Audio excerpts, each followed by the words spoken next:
नमस्कार, सत्यदर्शन न्यूज मध्ये आपले स्वागत आहे. मी पायल शहा. एक नजर टाकूया आजच्या ठळक घडामोडीवर. उद्धव ठाकरे यांचा बिनविरोध निवडणुकांवर तीव्र आक्षेप, हा लोकशाहीचा अपमान. उद्धव ठाकरे यांनी नुकत्याच झालेल्या बिनविरोध निवडणुकांवर तीव्र आक्षेप घेतला आहे. बिनविरोध निवड होणं हा लोकशाहीचा अपमान आहे, असं त्यांनी म्हटलंय. मुंबईतील कोस्टल रोड सारख्या प्रकल्पांचं श्रेय सध्याचे सत्ताधारी घेत असले तरी त्यांची योजना मागील सरकारच्या काळातच झाली होती, असं ठाकरेंनी नमूद केलंय.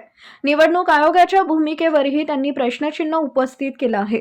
अर्ज भरतानाच्या सर्व निवडणूक अधिकाऱ्यांचा टेलिफोन रेकॉर्ड तपासण्याची मागणी त्यांनी केली आहे.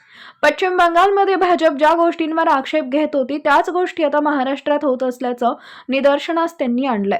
महाराष्ट्राचे राजकारण उत्तर प्रदेश आणि बिहार सारखे बनवले जात असल्याबद्दल त्यांनी चिंता व्यक्त केली आहे.